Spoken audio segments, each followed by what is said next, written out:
வரோம். நாங்கள் வந்து அண்ணா நகர் பகுதியிலேருந்து வரோம். என் பேர் செல்வலீலா, கணவன் பேர் சாலமோன். எங்கள் இடத்துல சொந்த கடை ஒன்று தேவன் ஆரம்பிக்க கிருபை செய்தார். ஆனால் மெயினில் 28 வருஷமாக கடை வச்சுருந்தோம். ஆனால் தேவனுடைய வார்த்தை போன வருஷம் இதே நாளில் இங்கே வரும்போது, எகிப்தின் சம்பாத்தியமும் எத்தியோப்பியாவின் வர்த்தக லாபமும் உன்னிடத்திற்கு வந்து தாண்டி உன்னுடையதாகும் அப்படிங்கிற வாக்குத்தத்த வசனத்தை தேவன் கொடுத்துருந்தாங்க.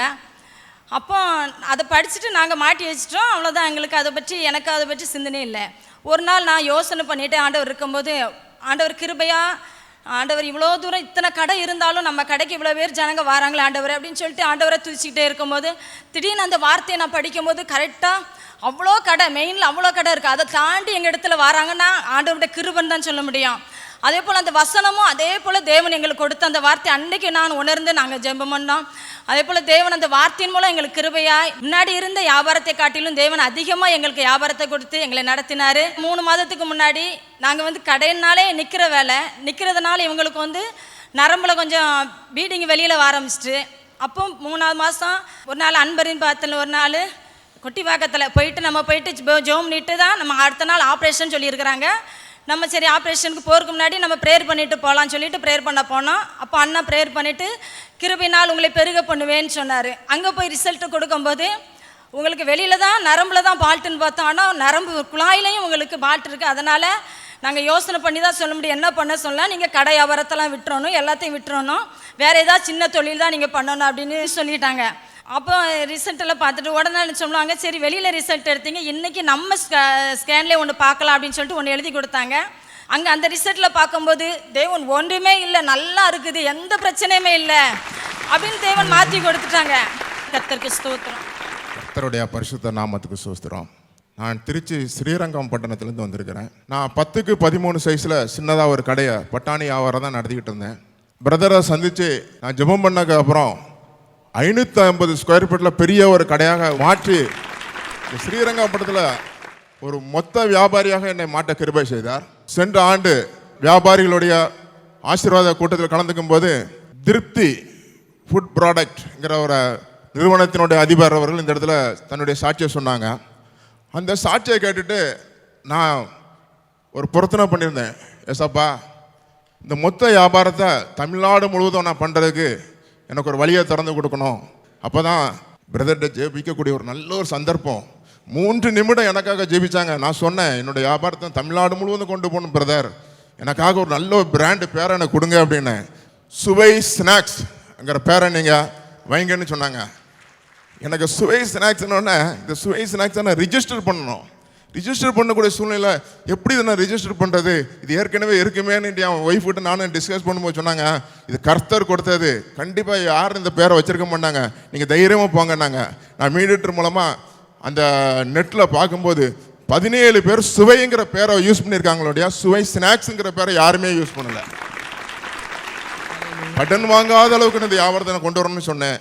இன்றைக்கி கிட்டத்தட்ட 3 லட்ச ரூபாய் வைத்து அந்த தொழிலை ஆரம்பித்தேன். எனக்கு கடைசியாக முடிக்கும் போது கிட்டத்தட்ட 8-9 லட்ச ரூபாய் செலவாச்சுது. 10 பைசா கடன் வாங்கல. அதே மாதிரி என்னுடைய விளம்பரங்கள் கொடுக்கும்போது, நீ கோடியாய் பெருகுவாயாக அந்த வசனத்தை ஆதியாகமம் 24:60 வசனத்தை மேலே போட்டு தான் நான் என்னுடைய விளம்பரத்தை எல்லா பத்திரிகையும் கொடுப்பேன். அது என்னுடைய கடையிலையும் அந்த வசனத்தை தான் வச்சிருக்கிறேன். இப்படியாக நான் கடவுளை மகிமைப்படுத்தி கொண்டிருக்கிற நிமித்தமாக எனக்கு தமிழ்நாடு முழுவதும் 41 டீலர்களை இன்னைக்கு எனக்கு கொடுத்துருக்காங்க. அந்த குறுகிய காலத்தில் எனக்கு 41 டீலர்கள் கொடுத்துருக்காங்க. ரொம்ப சந்தோஷம்.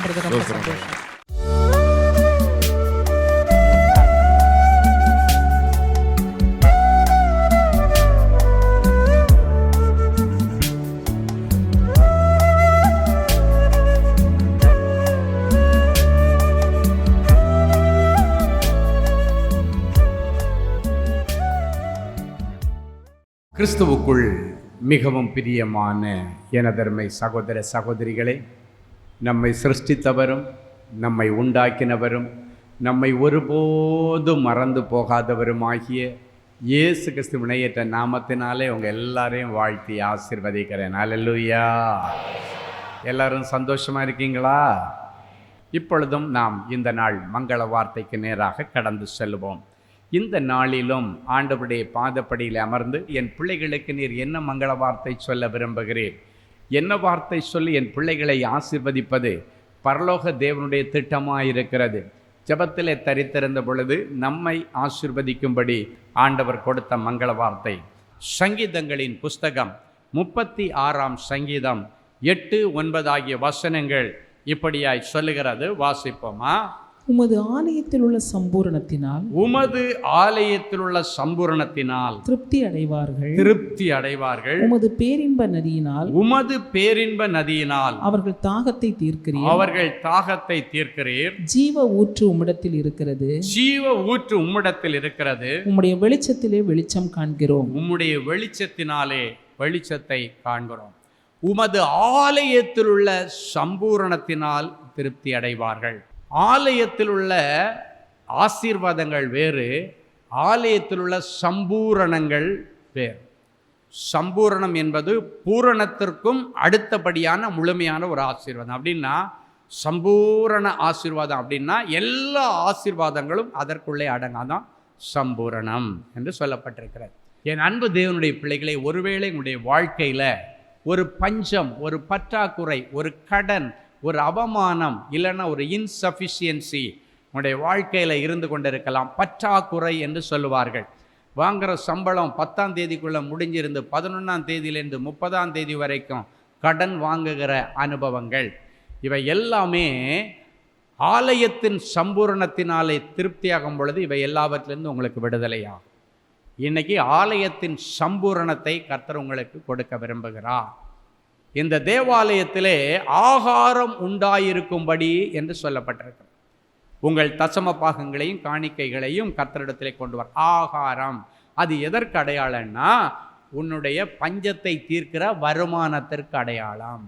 ஆலயத்திலே ஆகாரம் உண்டாயிருக்கிறது என்று சொல்லப்பட்டிருக்கிறது. அப்படின்னா இங்கே உங்களுக்கு வருமானத்திற்கு வழியும் இருக்குது, உங்களுடைய பஞ்சத்தை தீர்க்கிறதற்கான வழிகளும் இங்கே இருக்கிறது. அதான் தேவாலயத்தின் சம்பூர்ணத்தினால திருப்தி அடையும்படிக்கு இன்றைக்கு தேவாலயத்திலே ஆண்டவர் கொண்டு வந்திருக்கிறார். இன்றைக்கி உங்களுடைய வாழ்க்கையில் எவ்வளவு பெரிய பஞ்சம் இருந்தாலும், எவ்வளவு கடன் இருந்தாலும் ஆண்டவரிடத்தில் நீங்கள் என்ன சொல்லணும்னா, ஆண்டவரே ஞானம் இல்லாமல் நான் இந்த கடனில் மாட்டிக்கிட்டேன், இந்த ஒரு முறை மட்டும் என்னை கொஞ்சம் வெளியே எடுத்துருங்க, இதுக்கு மேலே நான் ஞானமாக இருப்பேன், இதுக்கு மேலே கடன் வாங்க மாட்டேன், இந்த ஒரு முறை மட்டும் என்னுடைய கடன் லிஸ்ட்டை கொஞ்சம் கிளியர் பண்ணி விட்டுருங்க ஆண்டவரே அப்படின்னு சொன்னீங்கன்னா ஆண்டவர் செய்ய கடமைப்பட்டிருக்கிறார். பொதுவாக பார்த்திங்கன்னா பிள்ளைங்க கடன் பட்டால் அவங்க அப்பா அம்மாட்ட சொன்னால் அவங்க அப்பா அம்மா வீடை விற்று கூட பிள்ளைகளுடைய கடனை அடைக்கிறாங்க. ஏன்னா அவங்களுக்கு தெரியும் நமக்கு வீடு முக்கியம் இல்லை, பிள்ளை தான் முக்கியம். அவள் பாருங்கள், ஒரு தகப்பன் தன் பிள்ளைக்காக குடியிருக்கிற வீட்டை விற்றுட்டு வாடகை வீட்டுக்கு போகிறான். ஏன்னா அவனுடைய கடனை அடைக்கிறதற்கு. சில நேரங்களில் பிள்ளைகள் கடன் பட்டுட்டா அப்பா அம்மார்களுக்கு நிலையாக வந்திருந்த வருமானத்தை கூட அவர்கள் தடை பண்ணி விஆர்எஸ் கொடுத்து வருகிற செட்டில்மெண்ட் பணத்தை வச்சு பிள்ளைகளுடைய கடனை அடைக்கிறார்கள். உலக பிரகாரமான தகப்பன். அந்த அன்பான தகப்பனை கொடுத்த பரலோக தகப்பன் எவ்வளவு அன்புள்ளவர்! அவர் யார்கிட்டையும் போய் வீடை விற்கவோ வேண்டிய அவசியம் இல்லை. வெள்ளியும் பொன்னும் அவருடையது. யாருடையது? நம்ம அப்பாவுது. சொல்லுங்கள், எங்கள் அப்பாவுது. வெள்ளியும் பொன்னும் யாருடையது? எங்கள் அப்பாவுது. யார் நம்ம அப்பா? ஏசப்பா. அவ்வளோதான், தைரியமாக சொல்லுங்க. யார் நம்ம அப்பா? ஏசப்பா. ஆண்டவர் சொல்லியிருக்கிறார், நான் உங்கள் தேவன், நீங்கள் என் பிள்ளைகள். அவரை அப்பா பிதாவே என்று கூப்பிடக்கூடிய புத்திர சுவிகாரத்தின் அதிகாரம். அப்படின்னா அப்பா நீ பிள்ளை, இது நமக்கு ஆண்டவருக்கு இடையில உள்ள கொடுக்கப்பட்டிருக்கிற அதிகாரம், புத்திர சுவிகார அதிகாரம். அப்போ நீங்கள் ரைட் ராயலாக போய் ஆண்டவர்கிட்ட கேட்கலாம். நீங்கள் போய் பயந்து பயந்து ஆண்டவரிடத்தில் நிற்க வேண்டிய அவசியம் இல்லை. ஆண்டவரே தப்பு பண்ணிட்டேன், என்ன மன்னிங்க. சில தகப்பன்மார்கள் பிள்ளைகளுக்கு ஆலோசனை சொல்லுவாங்க, டேய் வியாபாரம் தொடங்காத, இது சீசன் சரியில்லை, நீ மாட்டிக்குவ, கடனில் மாட்டிக்குவ. அதெல்லாம் ஒன்றும் இல்லைப்பா. அந்த ஓவர் கான்ஃபிடென்ஸ் சில பிள்ளைகளுக்கு இருக்கும். சில நேரத்தில் அப்பா அம்மா சொல்லி சொல்லி கேட்பாங்க, பார்ப்பாங்க, கடைசியாக கேட்கலன்னா சரி இவனுக்கு பட்டாதான் புத்தி வரும். சொல்லுங்கள், பட்டாதான் நிறைய பேருக்கு புத்தி வரும் அப்படின்னு விட்டுருவாங்க. ஆனால் பட்டாதான் புத்தி வரேன்னு விடுறவங்க அவன் பாடுபடும் போது பார்த்துட்டு சும்மா இருக்க மாட்டாங்க. ஹல்லேலூயா. நான் சொல்லி நீ கேட்கல, நீ கேடனா கேட்டு ஒளிஞ்சு போன்னு விட மாட்டாங்க. ஆமேன். ஆமாம், அந்த நேரத்தில் எப்படியாவது பிள்ளையை காப்பாற்றணுன்னு அவங்க முயற்சி செய்வாங்க. அப்படி இருக்கும் பொழுது இன்றைக்கி நம்முடைய பரலோக அப்பா அவர் வீட்டில் வந்து help me Lord, help me Jesus, எனக்கு உதவி செய்யுங்க ஆண்டவரேன்னு நீங்கள் கேட்டிங்கன்னா அவர் கண்டிப்பாக உங்களுக்கு உதவி செய்ய போதுமானவர். என் அன்பு தேவனுடைய பிள்ளைகளே, அவர் தேவாலயத்தில் வந்திருக்கும் பொழுது எத்தனையோ பேர் உதவி கேட்ட ஆண்டவரிடத்தில் வந்தாங்க. அதுவும் குறிப்பாக பார்த்திங்கன்னா ஒரு அசுத்த ஆவி பிடிச்ச ஒரு மனுஷனை அந்த தேவாலயத்தில் கொண்டு வந்து அவனுக்கு ஏதாவது உதவி செய்யுங்கன்னு கேட்டாங்க. ஆண்டவர் உதவி செய்தான். ஒரு வீட்டில் காட்டேஜ் மீட்டிங் நடக்கும் பொழுது ஒரு இடுப்புக்கு கீழே விளங்காத ஒருவனை கூட்டு வந்து ஹெல்ப் பண்ணுங்கன்னு சொல்லி கேட்குறாங்க. ஆண்டவர் உதவி செய்தான். ஆண்டவர்களுக்கு உதவி செய்ய மாட்டேன்னு சொல்லலை. இன்றைக்கு எல்லா உதவிகளும் கிடைக்கிற ஒரே இடம் கர்த்தருடைய தேவாலயம். நீங்கள் ஆண்டவரிடத்தில் வந்து ஆண்டவரே நான் தப்பு பண்ணிட்டேன், எனக்கு எப்படியாவது இந்த கடன்லேருந்து ஒரு விடுதலையை தாங்கன்னு நீங்கள் கேட்டிங்கன்னா அவர் உன் கடன்களை அடைச்சி கூட கூடையா மிச்சம் எடுக்க ஆண்டவர் உங்களுக்கு உதவி செய்வார். ஹல்லேலூயா. ஏன்னா இன்னொரு வசனம் 2 நாளாகமத்தில் சொல்லப்பட்டிருக்கிறது, என் நாமம் தரிக்கப்பட்ட என் ஜனங்கள் தங்களை தாழ்த்தி ஜெபம் பண்ணி தங்களுடைய பொல்லாத வழிகளை விட்டு மனம் திரும்பினால் கர்த்தருடைய ஜெபத்தை கேட்டு அவர்களுக்கு சேமத்தை கொடுப்பேன் என்று சொல்லியிருக்கிறார். அதுக்கு முந்தின வசனங்களை பார்க்கும் பொழுது என்ன சொல்லப்பட்டிருக்கிறது, மழை இல்லாதபடிக்கு பஞ்ச காலங்கள் வரும்போது என்று சொல்லப்பட்டிருக்கிறது. மழை அடைக்கப்பட்டிருக்கிறது. அதன் நிமித்தம் பஞ்சகாலம் வரும்பொழுது என் நாமம் தரிக்கப்பட்ட என் ஜனங்கள் ஆண்டவருடைய சமூகத்தில் வந்தால் அவங்க பஞ்சத்தை நீக்கும்படி சேமத்தை கொடுப்பேன் என்று சொன்ன ஆண்டவர் இன்றைக்கு உங்கள் எல்லாருக்கும் சேமத்தை கொடுப்பார். ஆண்டவருடைய ஸ்தானாதிபதியாக பலிபீடத்தில் நின்று நிறைஞ்ச மனசில் உங்களை ஆசீர்வதிக்கிறேன். இன்னைக்கு பிறகு உங்கள் பாத்திரம் நிரம்பி வழியும். ஓவர் ஃப்ளோயிங் பிளஸ்ஸிங்ஸை இனி நீங்கள் பார்ப்பீங்க. ஆமேன். ஆமாம், பேங்கில் மினிமம் பேலன்ஸ் கூட இல்லைன்னு சொல்கிற உங்களுக்கு பேங்கில் நிரம்பி வழிகிற செல்வங்களை ஆண்டவர் வைப்பார். ஹல்லேலூயா. ஆமாம், ஒரு காலத்துலலாம் நான் பிஸ்னஸ் பண்ணும் பொழுது ஆரம்ப நாட்கள், அதுக்கப்புறம் ஆண்டவர் வியாபாரத்தில் பெரிய தொழிலதிபராக என்னை உயர்த்தினார். ஆரம்ப நாட்களில் வியாபாரம் பண்ணும் பொழுது எனக்கு 4 சகோதரிகள். என்ன பண்ணுவேன்னா, ஒருத்தி கல்யாணம் முடிச்சுட்டு வந்து அடுத்த 6வது மாதத்தில் இன்னொருத்திக்கு ரெடி ஆகிடும். அப்போ பார்த்தீங்கன்னா அங்கே கடன் இங்கே கடன் எல்லாம் வாங்கி எங்களுக்கு நாகர்கோயில் கல்யாணம் நீங்கள் சொல்ல வேண்டியதே இல்லை. ஆமாம், அங்கே எல்லாம் கிலோ கணக்கு. இல்லைன்னாச்சுன்னா ஒவ்வொருத்தர் மாப்பிள்ளைய கழுத்துலேயும் ஒரு டாலர் தொங்கும். அந்த டாலர் வந்து இவன் இவ்வளவுக்கு பாத்திரவான் அப்படின்னு சொல்லும். எங்கள் ஊருடைய அந்த நாகர்கோயில்னாலே அப்படி தான் இருக்கும். ஓகே, இவர் டாக்டரா, அவருடைய டாலரில் அவங்க வசதிக்கு ஏற்றபடி அதில் 20 கோடி 30 கோடின்னு ஒரு விலை. இந்த காளைக்கு கழுத்தில் தொங்க விடுற மாதிரி மாப்பிள்ளைக்கு கழுத்தில் ஒரு டாலர் தொங்காது, தொங்க விட்டுருவாங்க அவங்க அப்பா அம்மா. மினிமம் 20 கோடி இருந்தால் தான் இந்த டாக்டர் மாப்பிள்ளைய உங்கள் பொண்ணுக்கு கொடுக்க முடியும். என்ஜினியர்னால் மினிமம் ஒரு 10 கோடி இருந்தால் அவங்க கழுத்தில் இருக்கிற டாலரில் அது 10 crores அப்படின்னு இருந்தால் தான் அவங்ககிட்டே நீங்கள் விலைக்கு பேச முடியும் அந்த மாப்பிள்ளைய. அதுதான் குமரி மாவட்டத்தினுடைய ஸ்டைல். ஆமாம், ஒன்றும் இல்லாத ஒரு சாதாரண கொத்தனாருனாலும் மினிமம் 1 கோடி ரூபாய் இருந்தால் தான் கொத்தனார்கிட்ட கிட்ட நெருங்க முடியும். அது வந்து நாகர்கோயில் ஆண்டவரால் ஆசீர்வதிக்கப்பட்ட ஒரு பட்டணம். அதனால அங்கே அப்படி தான் இருக்குது. வாங்கவும் செய்கிறாங்க, கொடுக்கவும் செய்கிறாங்க. அதன் மத்தியிலும் வாங்காத எவ்வளவோ பிள்ளைகள் அந்த குமரி மாவட்டத்தில் நல்ல உள்ளங்கள் நிறைய இருக்குது. ஹல்லேலூயா. அவங்க சொல்லுவாங்க, எனக்கு பொண்ணும் வெள்ளியும் எனக்கு தேவையில்லை, எங்கள் வீட்டுக்கு ஒரு நல்ல மருமகள் வேணும் அப்படின்னு கேட்கக்கூடிய அப்படிப்பட்ட நல்லவங்களும் இருக்கிறாங்க. எங்கள் வீட்டுக்கு அப்படி தான் அருமையான ஒரு நல்ல குணசாலியான ஒரு மருமகளை கர்த்தர் எங்களுக்கு கொடுத்திருக்கிறார். ஹல்லேலூயா. ஏன்னா நாங்கள் எதிர்பார்த்தது வெள்ளியும் பொன்னையும் பணத்தையும் ரொக்கத்தையும் அல்ல. அவங்க கேட்டாங்க என்ன கொடுக்கணுன்னாங்க. நான் சொன்னேன், வேறு ஒன்றும் வேண்டாம், உங்கள் பிள்ளைய மட்டும் நீங்கள் கொடுங்க அப்படின்னு நாங்கள் சொன்னேன். ஹல்லேலூயா. பைபிளில் ஒரு வசனம் இருக்குது. அது என்ன சொல்லுங்கன்னா, அநேக குணசாலிகளை நான் பார்த்திருக்கிறேன், அவர்கள் எல்லாரை காட்டிலும் நீ மிகவும் நல்ல குணசாலி. அதுக்கு எங்கள் வீட்டு மருமக தான் சாட்சி. ஹல்லேலூயா. ஆமாம், அது எப்போ அப்படிப்பட்ட குணசாலி எல்லாம் கிடைப்பாங்கன்னா, ரேட்டு பேசலைன்னா குணசாலி கிடைப்பா. ரேட்டு பேசுனா அது வந்து வியாபாரமாய் மாறிவிடும். ஆமேன். சரி, என்னுடைய சகோதரிகளுக்கிடையே கல்யாணத்துக்கு நிறைய கொடுத்து ஓட்டாண்டி ஆகுறதுன்னு சொல்லுவேன்ல, ஓட்டாண்டி ஆகிடுவேன்.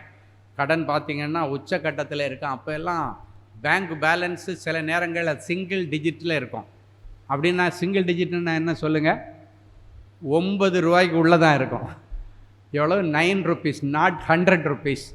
சில டைமில் 2 digit அப்படின்னா 99 ரூபாய்க்கு உள்ளே இருக்கும்.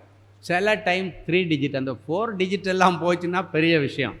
ஆனால் இன்னைக்கு கர்த்தர் நல்ல ஆசீர்வாதமாக வச்சிருக்கிறார். ஹல்லேலூயா. ஏன்னா நம்ம பணத்தின் மேலே நம்பிக்கை வைக்காம ஆண்டவர் மேலே நம்பிக்கை வச்சா பணம் தானாக வரும். ஆமேன். நான் ட்ராவல்ஸ் வச்சுருந்த நாட்கள், அதுக்கப்புறம் கார் ஷோரூம் வச்சு அப்போ தான் நல்ல ஒரு செழிப்பு, நிறைய ஏழைகளுக்கு உதவி செய்ய, ஆலயம் கட்ட, எக்கச்சக்கமான நல்ல காரியங்களுக்கு உதவி செய்யலாம். அந்த கார் டீலர் பிஸ்னஸ்க்கு வந்ததுக்கப்புறம் ஆண்டவர் என்ன ஆசீர்வதிச்சார். நான் ட்ராவல்ஸ் வச்சுருக்கும் பொழுது ஒரு ட்ராவல்ஸ் ஓனருக்கு ஒரு பைக் இருக்கும். என்னுடைய பைக் என்ன கம்பெனின்னு என்னாலேயே சொல்ல முடியாது. ஏன்னா டேங்க் வந்து இன்சுசிக்காக இருக்கும், அதனுடைய சேஸ் வந்து ராஜ்தூத்து தான் இருக்கும், அதனுடைய பின்னாடி மெட்கார்டு வந்து ஹீரோ ஹோண்டா. அப்படி அநேக பார்ட்ஸு அடங்கின ஒரு கலவை தான் என் பைக்கு. காயிலங்கடையில் கூட்டி சேர்த்த மாதிரி ஒரு பைக்கு. சரியா? இந்த பைக்கில் பெட்ரோல் போட போவேன். அந்த காலத்தில் இந்த மயிலாப்பூரில் பக்கத்தில் தான் என்னுடைய ஆஃபீஸ், ட்ராவல்ஸ் ஸ்டீஃபன் கேப்ஸ். அப்போ முதலாக அந்த மயிலாப்பூர் டேங்கு பக்கத்தில் ஒரு பங்கு இருக்குது, அதில் தான் பொம்பளை பிள்ளைகளை வந்து வேலைக்கு வச்சாங்க. அது வரைக்கும் பெட்ரோல் பங்கில் கேர்ள்ஸ் இருந்து நான் பார்த்ததே கிடையாது. முதல்ல அந்த பெட்ரோல் பங்கில் ஒருத்தர் இன்ட்ரடியூஸ் பண்ணுறாரு. கேர்ள்ஸ் அழகாக மேலே ஒரு கோட்டையும் போட்டுட்டு வந்து அவங்க தான் பெட்ரோல் அடிப்பாங்க, காசு வாங்க. இந்த கண்டக்டர் பை மாதிரி ஒன்று போட்டுட்டு காசு வாங்குறதெல்லாம் அவ்வளோதான். அப்போ அநேக நாட்கள் நான் ஓடுறது 1/2 லிட்டர் பெட்ரோலு. இதை வந்து வண்டியை உருட்டிட்டு தான் போவேன். ஏன்னா முதல்ல பெட்ரோல் காலியாகும், அதுக்கப்புறம் சாட்சி வச்சு அடித்து கொஞ்சம் தூரம் ஓடும், ஆனாலும் பங்கு வரைக்கும் போகாது. இது வழக்கமாக என்னுடைய பைக்கில் நடக்கிற விஷயந்தான். அடிச்சுட்டு போவேன், அதுவும் இல்லைன்னாச்சுன்னா உருட்டிட்டு போவேன். உருட்டிட்டு எம்டி ஆகிற ஒரு பைக்கில் 1/2 லிட்டர் போட்டால் ஒரே ஆள் நானாக தான் இருக்கும். ஆமே. நான் போவேன், என்னை பார்த்தாச்சுன்னா என் வண்டியை பார்த்தோன்னே இந்த பிள்ளைங்க எல்லாம் நக்கல் பண்ணி சிரிக்கும். எதுக்குடா என்னை பார்த்தா மட்டும் இந்த பிள்ளைங்க சிரிக்குது? எனக்கு ரொம்ப நாள் ஒரு சந்தேகம். ஒரு நாள் அங்கே காற்றடிக்கிற ஒரு பையன் இருப்பான்ல, அந்த காற்றடிக்கிற பையன்கிட்ட போயிட்டு, தம்பி நான் மட்டும் வந்தால் இந்த பிள்ளைங்க கிண்டல் பண்ணி சிரிக்கிறாங்களா, எதுக்கு சிரிக்கிறாங்க எனக்கு புரியலை, எதனால் சிரிக்கிறாங்க கொஞ்சம் சொல்லு தம்பி அப்படின்னு அந்த காற்றடிக்கிற பையன்கிட்ட கேட்டேன். சார் அது உங்களுக்கு தெரியாதா, உங்களுக்கு அவங்க ஒரு ஸ்பெஷல் பட்டப்பேர் வச்சுருக்காங்க. என்னடா பட்டப்பேர்? 1/2 லிட்டர் கிராக்கி வருது. அப்படி என்ன கிராக்கி? 1/2 லிட்டர் கிராக்கி வருது. ஓஹோ, நமக்கு 1/2 லிட்டர் கிராக்கின்னு பேர் வச்சுருக்காங்களா அப்படின்னு நான் நினச்சிக்கிட்டு, சரி ஓகே ஆண்டவர் ஒரு நாள் மாற்றுவார். ஆனால் அதே பெட்ரோல் பங்கில் இன்றைக்கி பெரிய காரை கொண்டு விட்டுட்டு நல்லா டேங்க் ஃபுல் பண்ணுமான்னு சொல்கிறேன். ஹல்லேலூயா. ஏன்னா ஆலயத்தின் சம்பூர்ணத்தினால ஆண்டவர் என்னை திருப்தியாக வச்சிருக்கிறார். இன்றைக்கி ஒருவேளை நீ 1/2 லிட்டர் கிராக்கியாக இருக்கலாம், 1/2 கிலோ அரிசி வாங்குகிற கிராக்கியாக இருக்கலாம், 1/4 கிலோ வாங்கிட்டு வந்து உன் பிள்ளைக்கு சமைச்சு போடுகிற ஒரு சாதாரண நிலைமையில் இருக்கலாம். ஒரு நாள் வரும், சேமிப்பு கிடங்கு உன் வீட்டுக்குள்ளால இருக்கும். ஹல்லேலூயா. பொக்கிஷ சாலை உன் வீட்டுக்குள்ளே இருக்கும். ஏன்னா நீங்கள் வந்து உட்கார்ந்திருக்கிற இந்த இடம் தேவாலயத்தின் சம்பூர்ணத்தை உங்களுக்கு கொடுக்கிற இடம். எனவே இன்னைக்கு உங்கள் எல்லா பஞ்சங்களை ஆண்டவர் மாற்றுவார். என் தரித்திரத்தை மாற்றி செல்வ சீமானா வச்சு ஆண்டவர் இன்னைக்கு உங்களுக்கு அப்படியே கொடுப்பார். ஐயா எல்லாரும் ஒரு நிமிடம் எழும்பி நின்று தேவாலயத்தின் சம்பூர்ணத்தை நாம் திருப்தியாக்குகிற ஆண்டவர், என் பிள்ளைகள் யார் யார்? எனக்கு திருப்திகரமான வருமானம் இல்லை, திருப்திகரமான சம்பளம் இல்லை, நான் கடனில் இருக்கிறேன், நான் பஞ்சத்தில் இருக்கிறேன், நான் தரித்திரத்தில் இருக்கிறேன்னு வந்திருக்கிறாங்களோ, இவர்கள் எல்லாருடைய பஞ்சங்களை தீர்க்க உங்களை விட்டா வேற கதி இல்லைன்னு என் பிள்ளைங்க பாடினார்களே, நீங்க தான் என் பஞ்சத்தை தீர்க்கணும்னு பாடினார்களே. என் பிள்ளைகளுடைய பாத்திரங்கள் இனி நிரம்பி வழியட்டும், என் பிள்ளைகளுடைய செல்வங்கள் இனி நிரம்பி வழியட்டும், என் பிள்ளைகளுடைய மாப்பு செய்கிற தொட்டியை நீர் ஆசீர்வதியும், வியாபாரத்தை ஆசீர்வதியும், வேலைகளை ஆசீர்வதியும், வேலையில்லாத பிள்ளைகளுக்கு நல்ல நிரந்தர வேலைக்கான அரசாங்க உத்தியோகத்திற்கான வழிகளை திறந்து கொடுத்து என் பிள்ளைகளை வலங்கொண்டும் இடங்கொண்டும் நீர் பெருக பண்ணுவீராக. நிறைஞ்ச மனசுல என் பிள்ளைகளை ஆசீர்வதிக்கிறேன். என் பிள்ளைகளை நீ கடன் வாங்கக்கூடாது, கடன் கொடுக்கிற ஜாதியை இவர்களை மாற்றும். இயேசுவின் மூலம் பிதாவே, ஆமென். Genesis Creations Media Academy, certification in media technology. Our course includes videography, photography,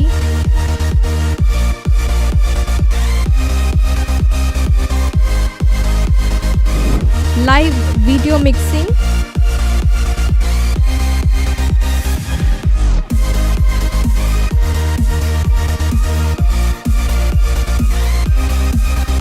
Photoshop,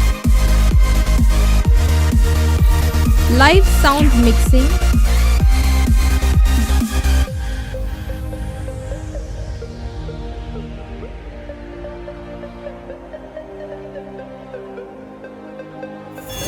drone cinematography,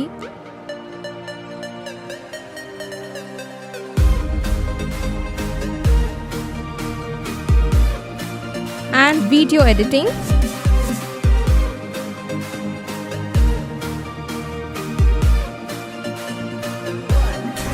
Praise the Lord.